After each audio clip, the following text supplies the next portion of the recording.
Rádio Café 102.9. Bom, nossa conversa hoje é sobre farmácia de manipulação. Você já deve ter pego uma receita na mão, o seu médico criteriosamente determinou que produtos compõem o medicamento que você vai consumir, mas você preferiu ir numa farmácia tradicional, numa drogaria e comprar aquele remédio de marca. Por que será que você tomou essa decisão? Vamos entender um pouquinho mais sobre farmácias de manipulação com Alícia Ferreiro, que é formada em farmácia bioquímica pela Universidade Federal de Minas Gerais e que é sócia proprietária da farmácia artesanal. Alícia, bom dia, prazer falar com você. Bom dia, Paulo. Prazer estar aqui e poder falar um pouco do que eu faço e que eu posso fazer pelos ouvintes, pela população que está escutando esse programa.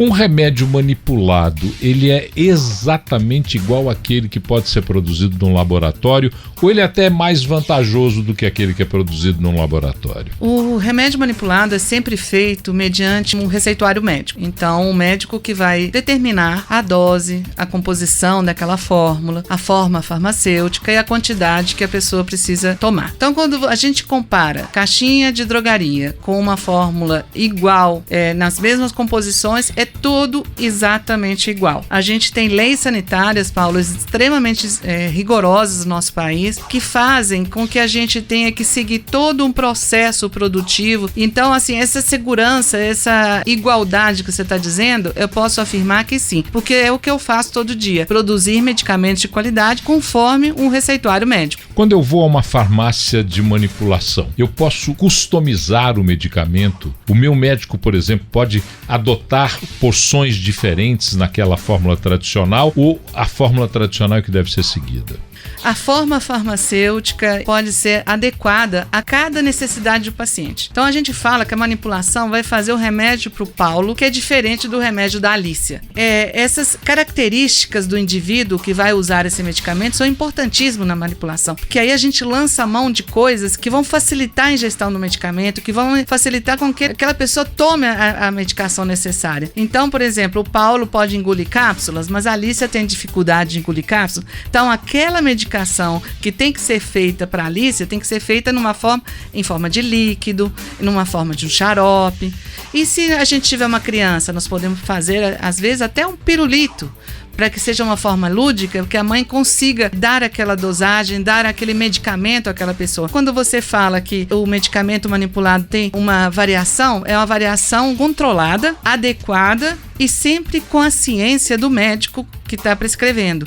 Ou seja, a gente não cria nada que não possa ser aceito pelo médico. Isso é muito importante que o ouvinte saiba, que a gente pode sim lançar mão de vários artefatos, mas sempre com a adequação de dose correta e com a ciência do médico prescritor, que é o que vai acompanhar aquela pessoa ao longo desse tratamento. O consumidor tem a noção exata do que é uma farmácia de manipulação ou ainda há resistência da população na hora de consumir um remédio manipulado? As pessoas nos confundem a farmácia de manipulação com farmácias naturais, ou que fazemos chás e medicamentos à base de plantas. Mas a gente trabalha com todas as especialidades médicas, fazemos todos os remédios aprovados pela Anvisa, a gente tem capacidade de fazer. O preço do medicamento manipulado, ele é acessível ao consumidor?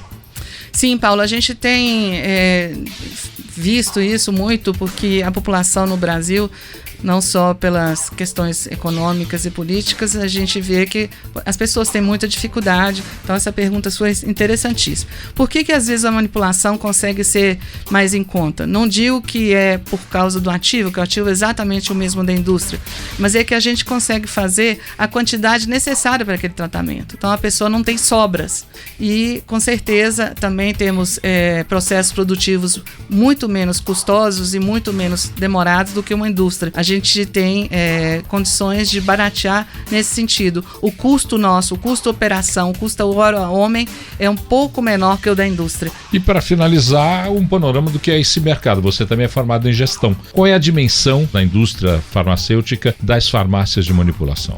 Na última pesquisa que a gente teve da nossa associação, nós temos uma Associação Nacional de Farmácias Magistrais, se chama Farmag. Nós somos, no Brasil, 8 1.400 estabelecimentos. A gente teve crescimentos de 2 dígitos. Nós tivemos que contratar muita gente nessa pandemia, justamente por ser um mercado essencial. A gente teve que manter as portas abertas e com isso a gente tem atingido nossas metas de produção e esse aumento tem se dado justamente porque as pessoas estão procurando formas de tomar o seu medicamento que elas possam pagar. Então a farmácia de manipulação é mais uma opção para o cliente que precisa do medicamento, é uma opção segura, é uma opção honesta e eu tenho um prazer enorme de estar falando aqui no seu programa porque eu adoro ser farmacêutica, adoro o que eu faço e eu falaria até amanhã com você sobre essa formação. Nós falamos com Alícia Ferreiro, farmacêutica bioquímica, que é sócia proprietária da farmácia artesanal e que trouxe pra gente aí uma visão diferente do que é a farmácia de manipulação. Muito obrigado, Alícia, foi um prazer falar com você. Rádio Café